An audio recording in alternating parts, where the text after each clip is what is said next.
My name is Bella, just your average housewife, married for 2 years until I turned 27. Luck in the love department seemed to elude me entirely. I attended an all-girls private middle and high school, followed by an all-women's university.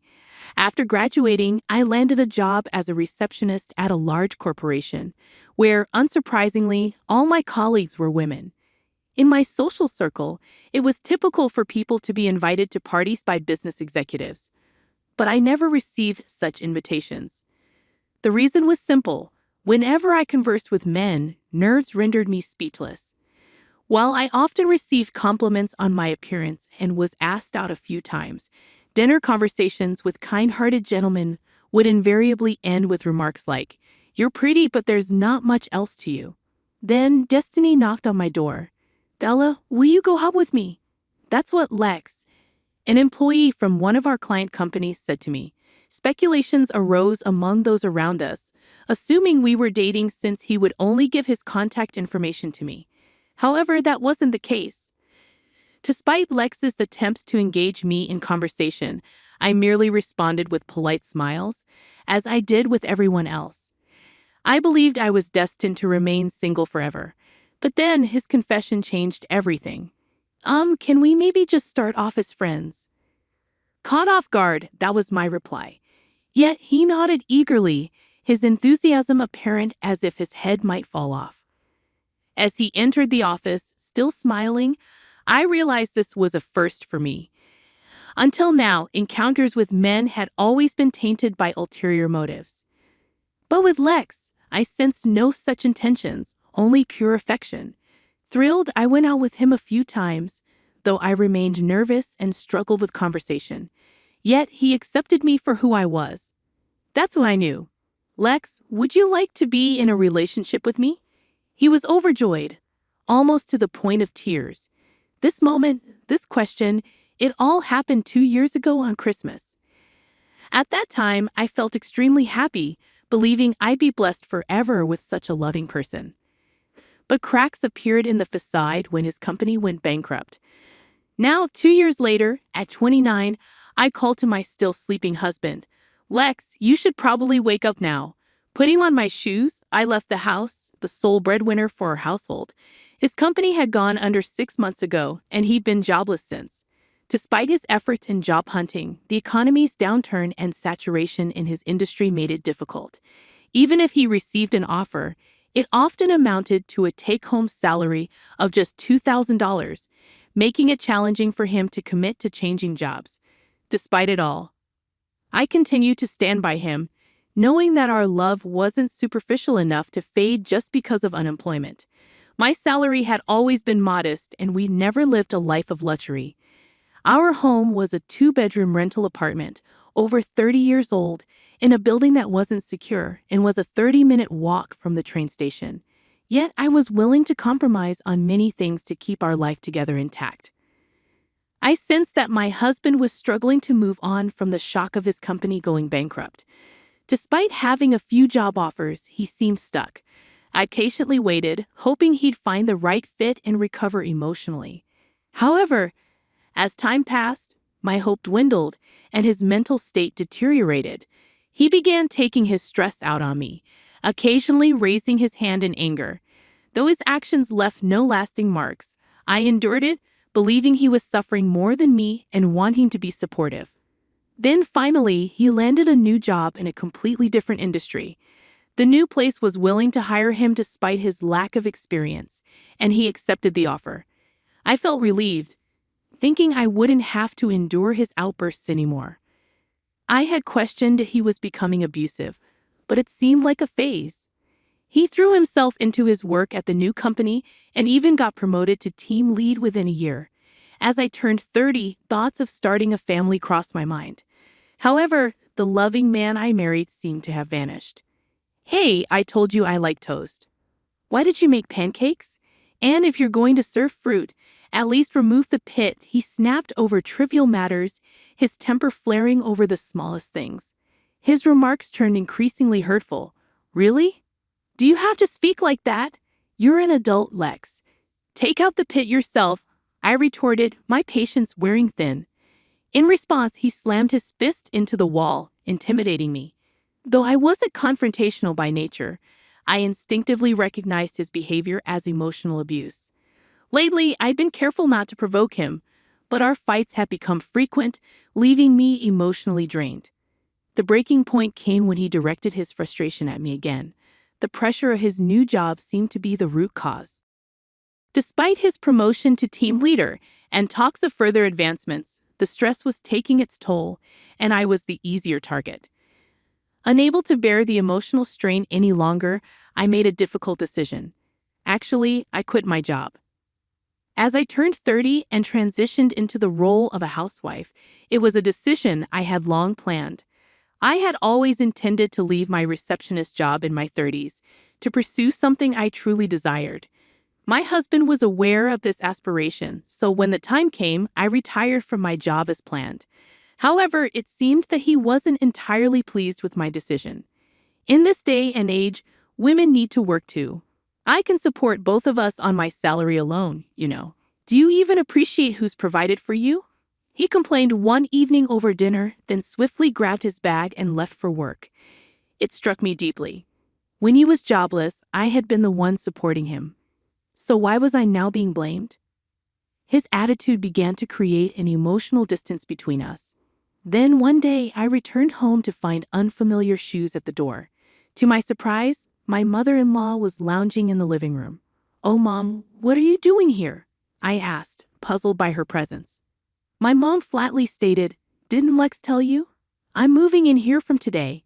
It was news to me. Later, I learned that my father-in-law had passed away and my mother-in-law was feeling lonely. My husband had suggested she move in, but no one had consulted me. Stunned, I stood there as my mother-in-law ordered me to start making dinner, emphasizing that a homemaker's worth is proven by serving her family. Confused and frustrated, I went to the kitchen to prepare dinner anyway. However, as the food was nearly ready, my mother-in-law intervened. "Lex hates burgers. This is garbage," she declared, dumping the nearly finished dish into the trash. Stunned into silence, I watched as she rummaged through the fridge and began cooking without asking. Finally regaining my composure, I paused, holding my hand up to my mother, trying to explain that I had planned meals for the week and bought groceries accordingly. But before I could finish, my husband dumped flour on my head. Coughing from the cloud of flour, I continued to watch my mother-in-law make her dish, and then she demanded I clean up. When my husband eventually came home, he was delighted to see the meal. "Oh yes, this is the kind of food I want. No meat for salads. Fried stuff is the best," he exclaimed, ignoring me as he happily sat down to eat with Mom. At that moment, my heart felt like it had been smashed and painted over with black ink. From then on, the daily harassment from my mother-in-law and the emotional abuse from my husband continued. I felt like there was no place for me in this home. Despite my husband's insistence on intimacy, under the circumstances, I naturally couldn't accept.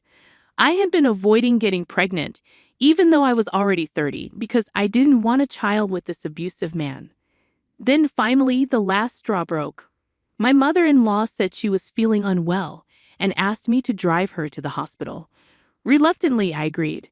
However, when I went to pick her up, a social worker called me into a separate room. "You must be having a tough time doing all the housework and childcare alone, but taking it out on your husband and mother-in-law isn't good," she said. Apparently, my mother-in-law had been claiming that I caused her bruises from a fall. Worse, she had been going to the hospital multiple times and consulting about me each visit. It seemed she had chosen today to deliver the final blow. The social worker, not knowing the whole story, just blamed me. "You should take better care of children and the elderly," she scolded, unaware that our family didn't even have kids. That was it. I had reached my limit. When I was told I might need psychiatric help, I threatened to sue for violating my rights. "I'm the one being abused here, not the other way around," I insisted, presenting evidence of my husband's abuses and the burn marks deliberately caused by my mother-in-law. The social worker said she needed to confirm this with my mother-in-law, but I refused and left the hospital on my own. Soon after, my mother-in-law and husband returned home. Apparently, my mother-in-law told my husband that I'd been mean to her. Shaking with anger, my husband accused me of being a parasite, leaving him alone to care for his mother. "How dare you abandon my mother?" he shouted. I didn't bother to correct him. Tired of the constant lies, I walked out of the house, ignoring them both. That day, I didn't return home. Instead, I spent the night in a business hotel. Thankfully, I had my wallet and cell phone, so I could easily buy a charger. I decided not to go back home for a while and ignore both of them. However, one day while walking near the house, I ran into a woman in her 50s who lived across from our apartment. "I've been getting worried. Haven't seen you around. Also heard from your mom that you and your husband are going on vacation for a week or so," she said. Hearing this, I couldn't help but let out a dry laugh. But then I thought, if not now, when? I immediately contacted a moving company and asked them to help me move out as soon as possible, even if it was a bit more expensive. Luckily, I didn't have much stuff, and the movers arranged to send everything to my parents' house in just 3 days. Let's see how my clueless husband and his mother, who have no idea how much I've contributed to our home, react, I thought, as they faced their empty house. Then I went back to my parents' home. A few days later, my husband called me. "Hey Bella, where are you? Your room is empty," he said, catching wind of the situation. He kept demanding to know where I was, but I simply replied, "None of your business." I calmly informed him, "By the way, I've already filled out the divorce papers since you've threatened divorce before. Just sign and submit them." After hanging up, I blocked his number, and thus a peaceful life began. I woke up, did yoga, prepared breakfast, and sat down at the table with my parents. Lunch with mom and dinner as a family again. It felt so normal yet comforting, a happiness I hadn't felt in a long time. My parents were surprised when they received my thanks but welcomed me warmly. However, things took a turn when my husband found out I was at my parents' and waited for me nearby. I tried to run when I saw him, but he caught up and grabbed my arm, insisting, "Bella, let's go home. The house is a mess without you." His grip tightened, and I yelled for help. A high school boy in his sports uniform happened to be passing by and came to my aid, while a nearby businessman called the police. With the police present, my husband retreated quietly. But as expected, my raging mother-in-law stormed into my parents' house, hurling insults and threats. Meanwhile, my mother-in-law was outside our place, screaming threats and even mentioning defamation lawsuits. My dad was about to confront her, but I held him back, saying, "It's okay, I'm ready to settle this." I called my husband, who noticed the incoming call while next to his mother, and boldly said, "I know you're cheating, and I have evidence. I'm going to sue you for abuse and get a settlement when we divorce." Hearing this, my husband began to panic. In truth, I had hired a detective to gather evidence after hearing rumors about him going to a hotel with a coworker. So I had ample evidence of his infidelity, including a medical certificate from a hospital visit and recorded conversations. I planned to confront my husband and his mother once I felt emotionally ready, but I wouldn't remain silent when they insulted my parents. Aware that my mother-in-law had been taking money from my wallet, I confronted them about the state of the house and the complaints from neighbors. My husband was at a loss for words, finally confronted with the consequences of his actions. I received this information from a concerned neighbor who revealed that my husband and his mother were out of town. Apparently, they were struggling with basic household chores, resulting in the house turning into a mess. There were even complaints to the property management about their daily loud arguments. Perhaps now my husband realizes the extent of my contributions to our household and wants me to return. But it's too late for that. I'm not coming back to live happily ever after with him and his beloved mom. After conveying this, I hung up the phone. Shortly after, my mother-in-law attempted to forcefully enter my home, prompting me to call the police. They intervened, and both she and my husband were arrested. Later, I discovered from my neighbor that they had disregarded all the complaints reported to the management company. The situation escalated to the point where it caused a mass exodus from the entire apartment complex. The management took legal action against them for their disruptive behavior, seeking damages. Ultimately, they were ordered by the court to vacate and pay damages. Now they're blacklisted in the real estate market, unable to find another place to rent. As it turned out, the reason for the unpaid rent was my husband's costly mistake at work, resulting in a pay cut. Unable to secure housing in the area, he resigned from his job and moved far away, only to encounter further obstacles in finding employment. Eventually, he found himself homeless, and his mother resorted to shoplifting, leading to her arrest for injuring a store clerk during the confrontation. I learned about their downward spiral through online news, but beyond that, I didn't delve further. After the divorce, I pursued my dream of working in a cafe. There, I met and befriended a colleague who was 5 years younger than me. By the age of 34, I remarried.